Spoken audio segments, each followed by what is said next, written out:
we have the last paper in this session, and Professor Radharaman Chakraborty. I don't think he needs any introduction. He's well known. So we introduced as our own minutes. Right. So I think Professor Chakraborty, you can start. Please. Esteemed Chair, respected Professor Bhattacharya, respected monks and distinguished participants.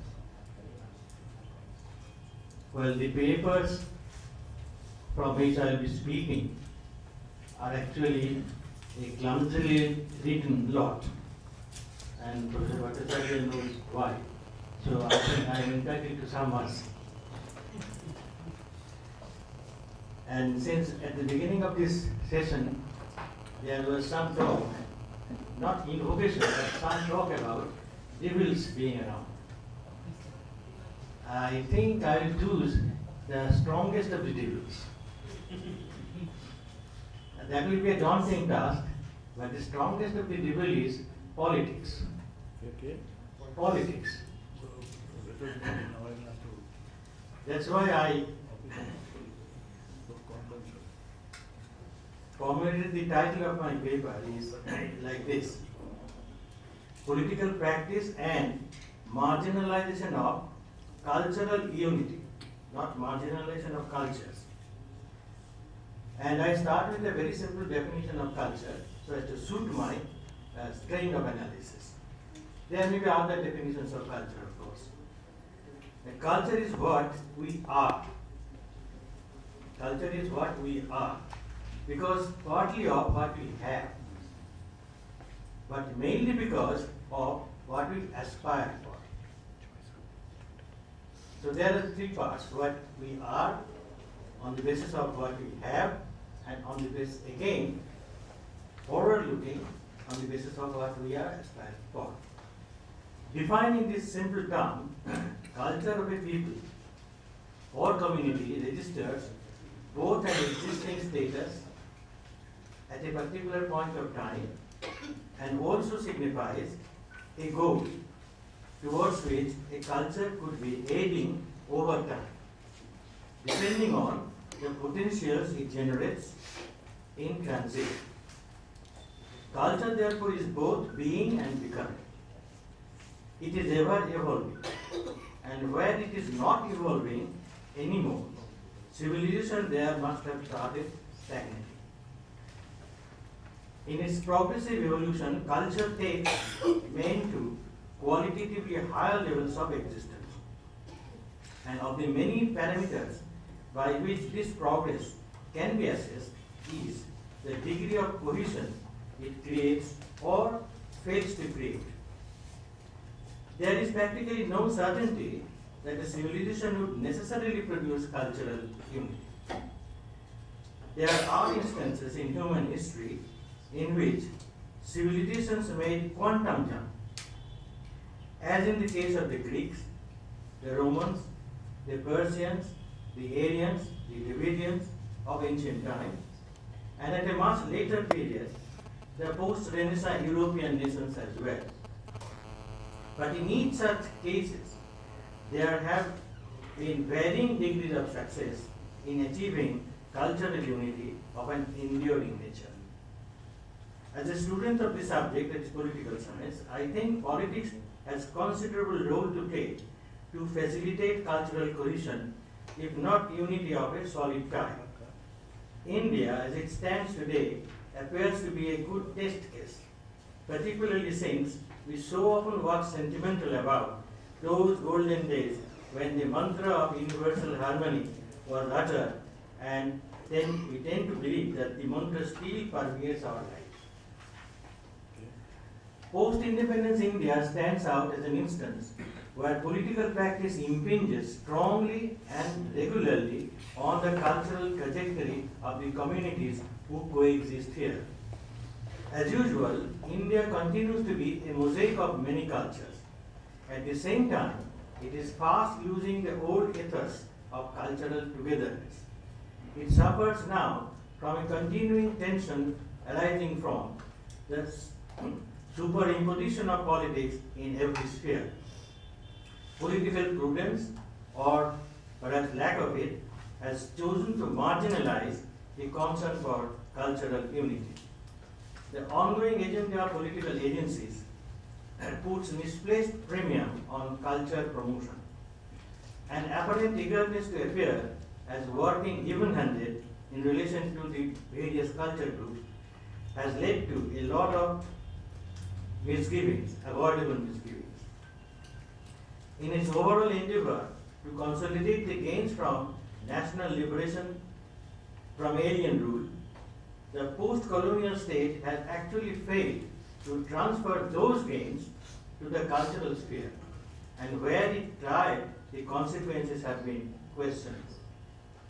The resultant scenario has been one of a bizarre coexistence of a flourishing high-status hybrid culture with smaller popular cultures struggling for self-preservation. Not that those who are thus getting marginalized are losers all the way, but the unsavory part of it is that there is an all-round tension. Political forces operating from inside and those from outside either collaborate or clash. But in any case, the net effect is far from the sustenance of a stabilized cultural relationship among the groups. Professor Bhattacharya talked about the essential difference between Naga and a Gujarati. But in any case, the net effect is far from sustenance of a stable cultural relationship among the groups. The urgency of cultural unity gets subordinated to the exigencies of political practice. The present situation can be analyzed from three angles, namely one, the constitutional frame of cultural politics, the policy dispensation by government, and C, some allied factors active in the market-oriented political economy. The Constitution of India is known for its bulk to become even more bulky as more and more amendments are made. Call it the necessary dynamics of democracy in a large and highly differentiated society. Now, granting that the constitution makers were alive to the possibility of tensions appearing in society, especially as the period of constitution making was itself marked by turmoil following partition of the country. However, the extent of complications that would arise in later years with the unfolding of politics could not have seized their attention in those days. They were mostly concerned with assuring the minority groups, particularly the huge leftover of Muslims who didn't leave this country, the relevant provisions of the original constitution in its Article 29 and 30 had the sole purpose of assuring the minorities that, I quote, some special interests, underline, of theirs which they underline, as fundamentals to their life, their underline, are safe under the Constitution, specifically directed to assuring these special concerns of the minorities. Now, these relate to the right to religious freedom and by extension also its concomitant freedom to maintain separate educational institutions. Incidentally, the expression minority has been given a wide denotation, including with its fold linguistic, ethnic, and cultural groups, in addition to the religious minorities. We will come to the consideration of this ramification, but the tenor the debates in the Constituent Assembly in this regard cannot but arrest our attention at this point. This is typically expressed in the following para of the report of the Minority Rights Committee. That committee was entrusted with the task of formulating the special rights of the minorities. This para runs like this. Minorities in every unit shall be protected in respect of their language, creed, and culture, and no laws and regulations may be enacted that may operate oppressively or prejudicially in this respect. So there was already some apprehension, and the constitution makers wanted to foreclose that. One wonders what made the honorable members apprehend such oppression and prejudice. from the would-be ruling class.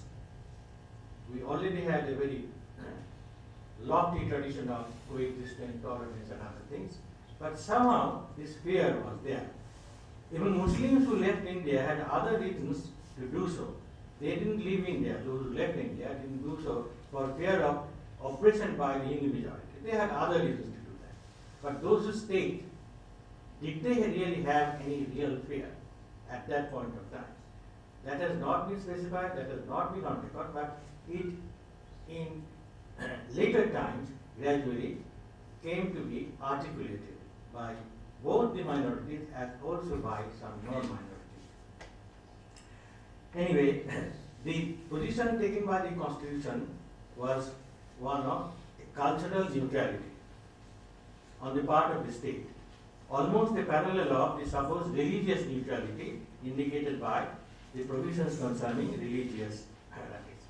But the fact of the matter is that neutrality soon yielded place to strategically crafted patronage of the state, encouraging the minorities to go ahead with their plans of imparting education and cultivating cultural modes that would be patently exclusionist. In matters of religious sensibilities of the minorities, the same strategy again was conveniently applied, putting every conceivable brake on majoritarian religious effervescence, but practically very little on equivalent initiatives of the minority. Eventually, this skewed patronage became an inevitable part of the political agenda of almost all political parties, whatever their secular pretensions. Remarkably, the Constitution does not preclude the presence of any non-secular organization in the actual arena of politics. Whatever their commitments in writing when they contest the elections, the fact remains that there are political organizations who do not have any secular credibility. Now that actually helped in the matter of pre-positioning for those who were making essential policy dispensations. Let us take a little more time to look at the Constituent Assembly debates. Some honorable members apprehended an undue concession to forces who might use the restrictive provisions of the Constitution to encourage vociferous tendencies in the country. Worth quoting is the observation of Sri Damodar Sarup Singh, who feared that educational institutions based on religion or community will block the national unity and secularism and promote communalism and a narrow anti-national outreach. To Damodar Sarup, providing this autonomy to linguistic minorities up to the secondary level of education should be considered natural and sufficient enough. The rest ought to be uniform for all citizens irrespective of group affiliation. This is what Mr. Bhattacharya was referring to as being a nation of citizens rather than of different cultural groups. This integrationist view, however, did not make much dent on the majority of members who were anxious to prove their liberal antecedents. Among them there was, of course, one optimist, K. Santanam, who took a balanced view. He said, the problems of religious minorities and scheduled castes are legacies of the past, and I expect that in the near future they will simply lapse, owing to the lapse of time and owing to lapse of circumstances. But the question of linguistic minorities is more apprehensive of linguistic minorities will be a problem for many decades to come. And I'm afraid it is going to cause the country a great deal of trouble. I wonder if the language question has died down. Santanam made a distinction between those two types of minority. Now, whether we talk about religious, linguistic, or caste minorities, we can see that the old divide did not diminish, far less disappear, even after 6 decades of independence. While the continuing post-colonial hangover of the past has much to do with later political practice, one cannot overlook the fact that they strengthened this concessional politics, and this strengthening could very well be attributed to some of the misinterpretation of these provisions of the Constitution. All the same, minority-majority interface in our country runs into occasional difficulties because of the sociological reality that the minorities are used to, well, remaining isolated as much as the majorities also are still trying to remain isolated. So this sense of isolation could be taken as one of the factors for aggravating the situation. As long as there is a reluctance,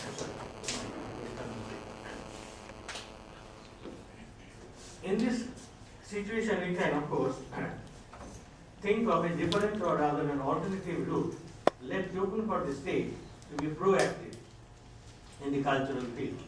This is found in Article 30, Section 1 of the Constitution, which, according to Chief Justice Sudhir Ranjan Rao, the late Chief Justice, does not say that minorities based on religion should establish educational institutions for teaching religion only, or that linguistic minorities should have the right to establish, do not obviously include the right to marry register.